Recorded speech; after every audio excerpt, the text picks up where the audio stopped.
Okay, guys, so sorry about that. I clearly did not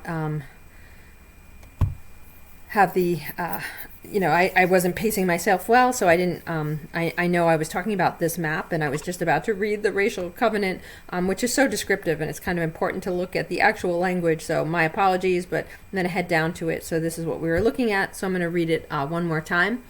That the said land or buildings thereon shall never be rented, leased, or sold, transferred, or conveyed to, nor shall nor shall the same be occupied exclusively by any Negro or colored person or person of Negro blood. So it's a very, very specific 1939 example of really a restriction, right, that enabled only certain groups of people to access this property, and the same thing with some others. There's some other language in here. For example, one deed from 1910, property shall not at any time be conveyed, mortgaged, or leased to any person or persons of Chinese, Japanese, Moorish, or Muslim, Turkish, Negro, Mongolian, or African blood or descent.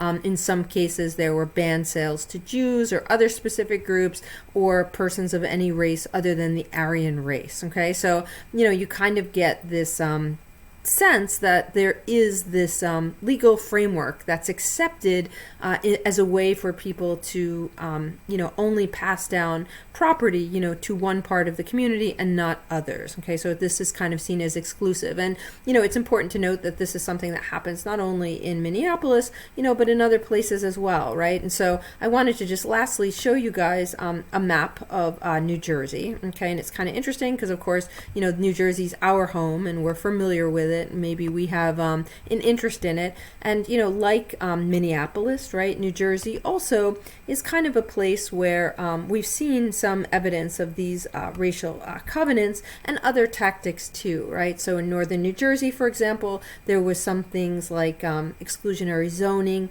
in some cases high housing prices or lack of multifamily dwellings. Sometimes race and class intersect, and so there's been some efforts to exclude groups of people for certain racial categories based on the setup of socioeconomic kind of criteria to live in a particular area.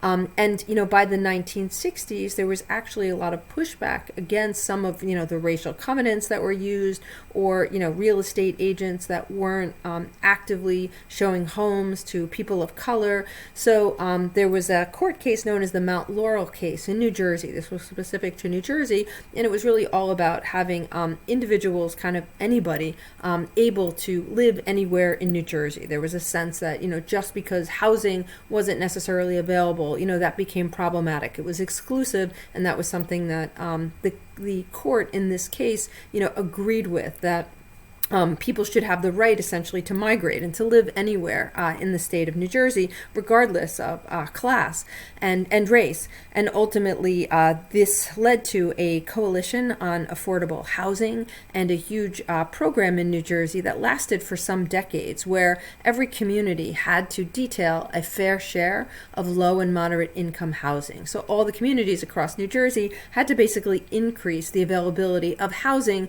for people in a variety of different income brackets. The one caveat to this was that one town could actually pay another town to take on its fair share of housing. So we see some of the towns, for example, in northern New Jersey, paying towns in the southern part of the county, or Newark, for example, to take on the fair and moderate housing. That program has since disbanded, but the housing issue, in New Jersey has created like enough of a, discriminatory pattern between, housing, people buying and selling homes, and some of the ways in which real estate and banking and other groups have been involved in it. So wanted to just showcase some of the racial segregation that exists still in New Jersey, even despite the fact that the state of New Jersey is considered very racially diverse, and a lot of us would note that. We think of ourselves as living in an environment and in a place where there's a great number of people who are perhaps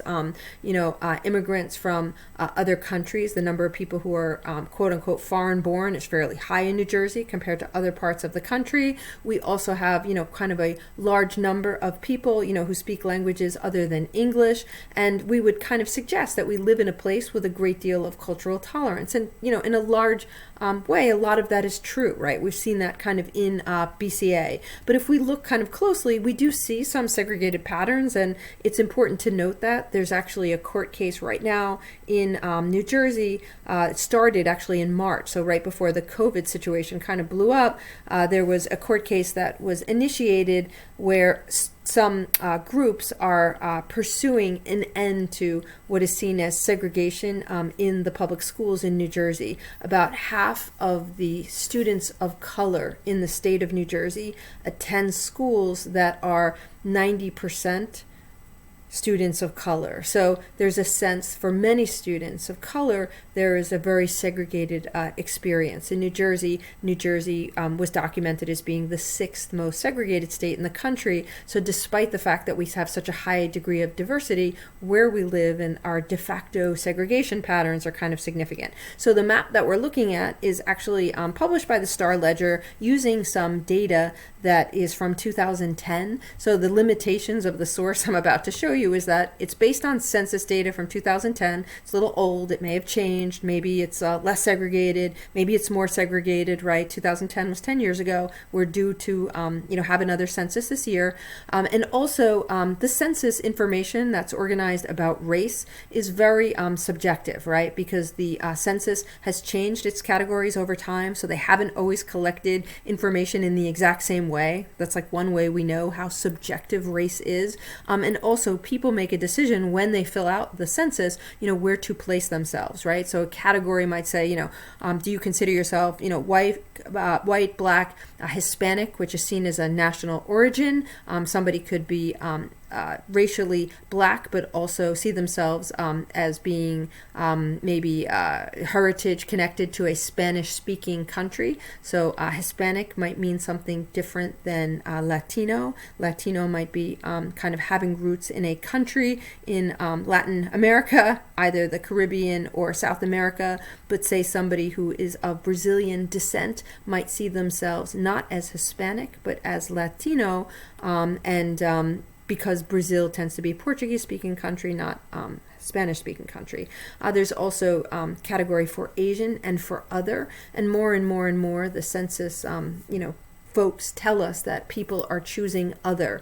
Lots and lots and lots of increases. I know in my family we have, people who are biracial, so it makes it complicated, right, for individuals to decide where do they put themselves if they have multiple, races, in their family background. Also, some people are antagonistic to the idea of identifying their race. So there's a variety of reasons why this becomes particularly murky. The other category includes a write-in.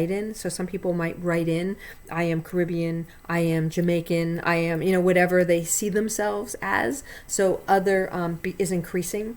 The census also, in addition to changing these categories over time, is actually considering adding to these categories. There is a movement to start a Middle Eastern category for some individuals who feel like they don't have a place in some of the census categories. So just know this is a little subjective, right? So all of the data that we're looking at is based on people's identification of where they see themselves based on being presented with these 5 or 6 boxes, okay? But this map is basically color-coded. Blue is white, orange is black, purple is Hispanic, green is Asian, and then the gray is other, okay? So if we kind of dig in, you can kind of do this also and look at different places. You can see a place like Newark, for example, kind of stands out because we see a city that has high numbers of people who identify as black, but, throughout the area surrounding Newark, we see a great deal of blue. That's kind of fairly typical and one of the things that the court case is looking at. If we kind of come over to some areas of our county, I'm just going to zoom in on places like East Rutherford, or Carlstadt, Lyndhurst, areas in the southern part of the county. Here's North Arlington. Some interesting things. First of all, these tend to be fairly dense, urban, and racially diverse areas. We also see higher percentages of multifamily housing available in the southern part of the county compared to the northwest part of the county. And some of that is what we're seeing on the map here, but we have a great deal of racial variety, at least in terms of Hispanic, Asian, and white populations. If we kind of move throughout Rutherford, we're kind of seeing some of what's happening in Carlstad, and we do see some pockets where we have distinctiveness in terms of groups of people based on race. That's not uncommon at all. If we were to look at an ethnic map, you would see something similar. In a lot of cases, people are living near each other because of common language or because common church or religious establishment. There's a variety of different ways. But we can kind of look at some of the diversity with the southern part of the county. If we come over here to these two areas, first of all, this is Passaic. So Passaic kind of notably Spanish speaking, very, very notably so. And if we come across to Garfield, Garfield is one of the three communities in Bergen County, which is actually a city.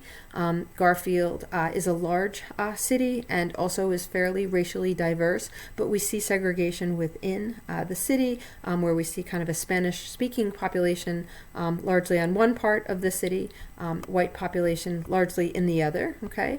If we move to Passaic, Saddlebrook, okay, Rochelle Park, okay, we're going to kind of come across to here. This is an interesting part of our region. If you look kind of at the distinction between the region we see on the right, this is Fair Lawn, kind of moving into maybe Elmwood Park, and then the Passaic River actually splits the area of Bergen County, and to the left is the community of Patterson.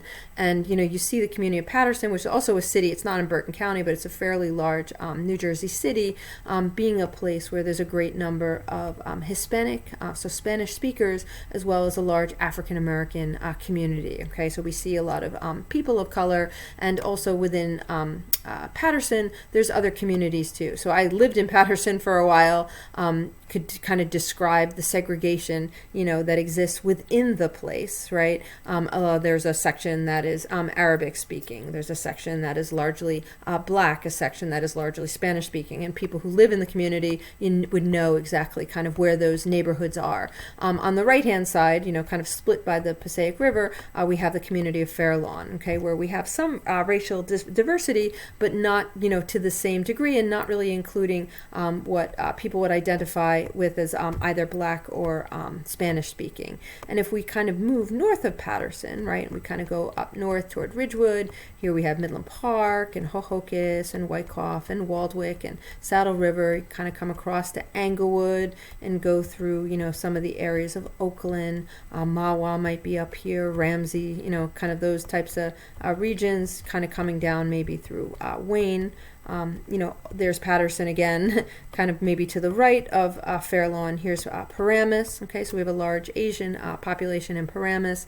And if we move to Oradell, okay, and kind of coming north, we see a lot of blue white population in the area of Hillsdale, Westwood, Old Tappan, Rivervale. And then as we come across to the very, very eastern portions of New Jersey, we get higher percentages of Asian population in places like Closter and in Demorest, right? And this will continue all the way down through Cresskill, Tenafly, into, and then some interesting things that happen here, right? This is the community of Bergenfield, which is very diverse, large population in Bergenfield, a large Filipino population in Bergenfield, one of the largest enclaves in our region, so significant. And also we have a high number of multifamily dwellings in Bergenfield, so kind of great deal of diversity in Bergenfield.